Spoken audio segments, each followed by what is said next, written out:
according to reports we have in Lewiston, Maine, basically someplace you've never even heard of, 18 people were killed, so fatally shot, and then we have dozens of others shot up at a bowling alley in Maine of all places, and apparently the left wants to take your guns. Why is that? Let's get to the bottom of this. So what we know about this guy, his name is Robert Card. He's like a 40-year-old. He was basically a firing instructor. So basically when you hear people say like, oh, we need better gun training so that we don't have accidents and stuff like that, that's kind of bunk, okay? You don't need to teach people how to shoot guns. And we didn't have these sort of regiments before there were shootings. We don't need them after, okay? So mandating people learn how to use a gun before they buy one is stupid, okay? And I'm just going to tell you straight up that we shouldn't really regulate guns at all. And what I mean is that the problem is not middle-aged white people that are going to shoot up places. These are a bunch of fucking psycho people, and these psycho people need to be institutionalized. Yes, I called it. Exactly. And what we don't need are these half measures. Apparently, these same white people that run the country cannot figure out how to just throw people in jail like they do in El Salvador. The dictators got it right for once. Whereas here, you'll have things like the Baker Act and other stuff like that where you can't really 5150 someone in an effective way without having due process or having them consent to being institutionalized. Well, doesn't that kind of run into an issue, right? Where the government has to get the consent of the crazy person to want to help themselves? No, screw that. We got to say as a country, you know what? You people are liabilities. Get interned. Apparently, this guy was going through therapy or whatever have you, was getting counseled in a military base because he's an Army reservist as well. So that was 2 weeks in the summer of 2023. So not too long ago, a couple months ago, he apparently had said that he had voices in his head telling him to shoot up the military base. And how the FBI or whoever else did not institutionalize this guy is ridiculous. And the way that the law is set up, when you go to these legal trainings or whatever have you, they'll talk about, U.S. versus Ohio or whatever, the Kessler case, a lot of things where you can really just incite violence or say you're going to do something, but not go to jail because it's not an imminent threat. But it turns out that if you have a guy in the possession of firearms and with military training, and he has voices in his head telling you that he's going to shoot up the place, I think that's more than enough to lock him up. And that's not a liberal position. That is a conservative position. But a lot of people will say, it's unconstitutional. You have to wait for him to actually shoot up the place. What the fuck is wrong with you? Get it together. If some fuckwad has an AR-15 and he says he's going to shoot up the place, take the gun away from him, lock him up for good. Why is he even alive? What did Robert Card do for America? What did he do for the movement? Who cares? You lock up some 40-year-old dude from Maine? Oh, wow. And nobody cried, man. Why? Why? Follow the Constitution. Why? For what? To what end? What's the point? What do we get out of this sort of thing? We need to protect the gun rights, but throw the people away. That's the problem. When the left says they want to take away the Second Amendment or that it's too liberal and that we have too many rights, who are the people committing the gun crimes? Is it the white people in Wyoming? You know who has the most amount of fucking guns per capita? It's Gillette, Wyoming. It's Idaho, Boise. These places have no crime. What places have crime? Fucking Chicago, Baltimore. What is the common denominator of the people that commit crimes? Not that they have guns, dumbass. Oh yeah? Okay, well, let's get rid of the guns. AR-15s are scary. Okay, all right. Go live in London, England, where the gays get thrown acid at their fucking faces.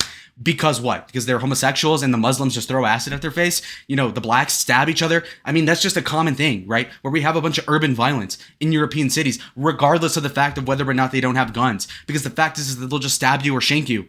What happens in prisons without guns? You get shanked regardless. The problem is not the gun. The problem is the person. But the American legal system is cucked. It's fundamentally buck-broken. We're talking about the police, they're reporting to a crime. People are getting shot. Kids are getting shot at the alley. Not because of an AR-15, but because the government didn't just throw this fucker in jail. Because they didn't. Because, okay, think about it. This guy is in the military base saying, I'm getting voices in my head to shoot up the place. How are you not in jail right after self-snitching like that? And also, what sort of culture do we have as a country of Americans where we can just be honest about our mental health and literally say, I want to shoot up the place and not go to jail? You ought to go to jail. And you might say, oh, due process. No, just throw them in jail. Who gives a fuck? Violate the Constitution. Yes, exactly. Seriously, rewrite it. I mean, that's not going to happen. But ideally, if I were president, I'd be like, you know what? Let's change it.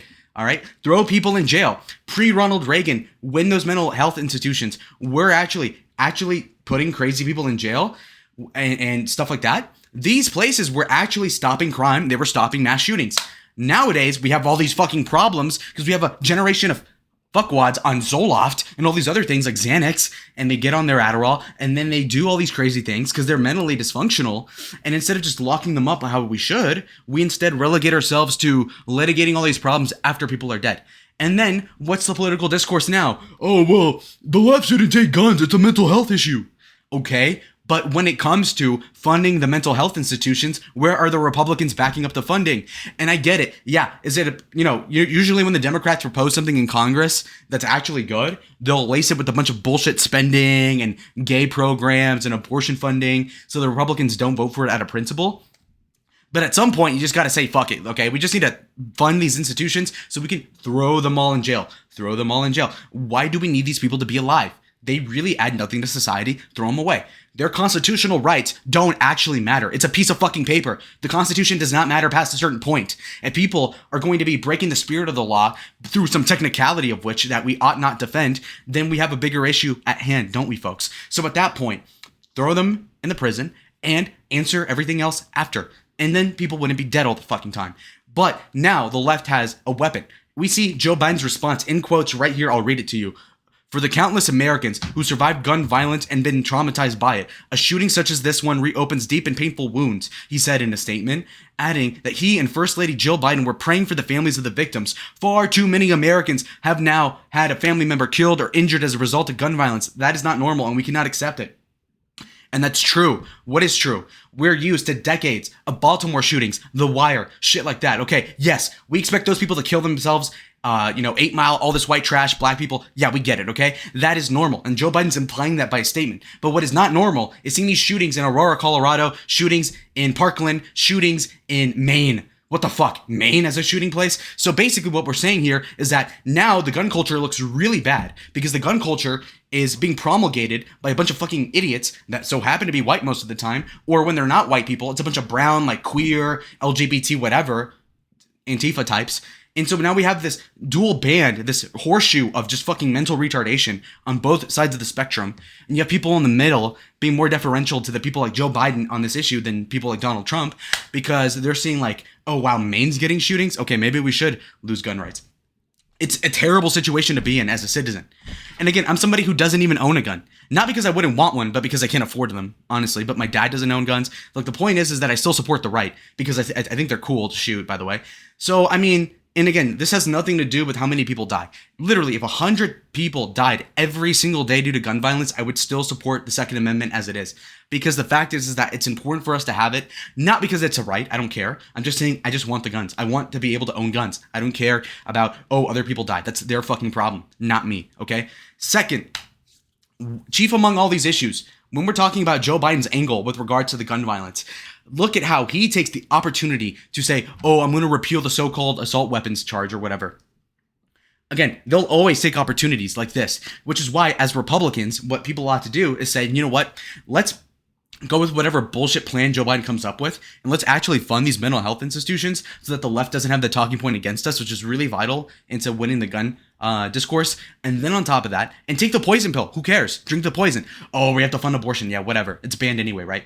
Anyhow, what we need to do thereafter is say, okay, put these people in jail. Red flag gun laws, I used to be really against them a couple years ago. Honestly, is it that big of a deal? Is it that big of a deal? Well, we shouldn't go for that. But I mean, I like the directionality where, you know what, if you are insane, legitimately, like actually on Zoloft, on like 4 different cocktails of medicine, if you are saying that you will shoot up a military base, you know what? Yes, get thrown in jail without committing a crime. Yes. No, seriously. If you're schizophrenic, you shouldn't own guns. Oh, I hear voices in my head. End it all. What? This guy over here is going to be talking about how he, is going to shoot up a place and he's not put in prison immediately. And you know what? In a better country, he would have been shot in the head right then, honestly. If he were just shot in the head after he admitted that he wanted to shoot up the military base, this wouldn't have happened. And 9 times out of 10, killing this sort of person before they commit the crime is actually justifiable in a utilitarian sense, okay? So in the John Stuart Mill ethical philosophical format, that would actually be okay. I don't agree with that, but I'm cool with it. Anyhow, with respect to everything I've been talking about thus far, we do really get to the bottom of the issue. And that issue is we need to bring back the psych wards, fund them all the way, and throw anybody we don't like into these fucking psych wards, and we'll have a better country as a result. And we'll have to argue later on the minutia of like, okay, well, what constitutes a crazy person. But I'm just saying as a heuristic that if you're on a bevy of different drugs and medications, you're like a single dad, you're fucking unkempt, you're talking about how you're going to shoot up a place, anything like that, throw you in jail, throw you into the mental bin. And so what if 10% of people that are thrown into the mental institution would have been promising adults? Who gives a fuck? We're not missing out on anything, okay? So on the net, that's the good thing to do. And that's what we were doing up until Ronald Reagan defunded these things as a consequence of the whole Milton Friedman sort of Chicago School of Economics and that sort of philosophy of defunding the government programs. Yeah, because the private sector is not proving to be effective. What we're seeing here is that the private sector is only taking in crazy people that consent to rehab, that consent to being in jail or whatever institution. Why the fuck is that even a thing, right? What? Rehab? That's not good enough. We need people to be forced into these things. Take away their consent. This whole consent thing is such a white people thing, okay? The consent to, what? Be thrown into a institution when you're threatening to shoot up a place? Why does consent even matter? I don't consent to that. Fuck you. Get put in prison. Okay? What's the problem? Exactly. So I leave you with this. Nobody is safe in a country where we're not able to put the criminals in jail or institutions when we get the right impulses. Bottom line, if the guy says, I have voices in my head to kill people, put him in the fucking loony bin. What are we thinking, America? Get it together. Adios.